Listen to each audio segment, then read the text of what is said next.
My office on the morning of September 11th was on the 68th floor of One World Trade. I had a southeastern view. I say that importantly because that was one of the brightest, sunniest days I can remember when I worked for the Port Authority. So when I first heard the explosion, my immediate reaction was that a bomb had gone off. How it felt, the initial impact knocked me almost to the floor.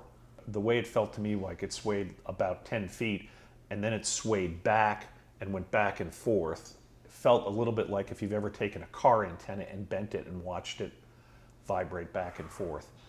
I looked out the window to my right, excuse me, and saw this parabola of flame come through past my window, and then this blizzard of paper and glass, and then silence, except for the fact that I could hear about 200 car alarms that had been activated by the impact on street level, all the sirens and alarms going off.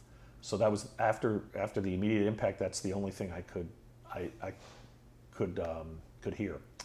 So we knew something very, very terrible had happened, but we weren't quite sure at that point what it was. The next thing that happened, how I knew what had actually happened, was I immediately got a call from a local TV reporter asking me if I could confirm that a plane had hit our building. And when I asked him what his source of information was, he said about 200 people called us on their cell phones. So that was how I first found out that we had been hit by a plane. So it made no sense. It was a clear, bright day. How could a plane have hit the building? Didn't think at the time that it was a deliberate attack, thought it was some kind of an accident.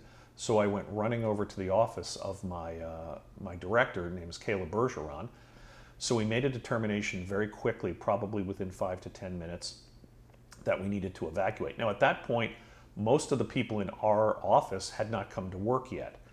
I was actually working the early shift that day. It was a few minutes before 9 when we finally got everyone together and were able to begin evacuating. So I told Anna Abelians, who was the early person on the phones, to forward the phones, and she said, well, Greg, we have 2 calls holding. I said, okay, you get rid of one, I'll get rid of the other one, we'll get the hell out of here. I pick up the phone and I go, Greg, Trevor here, and this person goes, hi, I'm with NBC National News. If you could just hold on for about 5 minutes, we'd like to put you on for a live interview.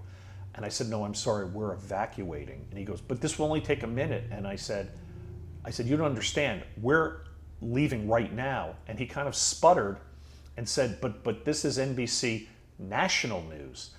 And of course, later we thought about the irony of that somehow because it was a national news outlet, not a local affiliate, that somehow it was me worth risking my life. Because if I had stayed, I probably wouldn't have made it out.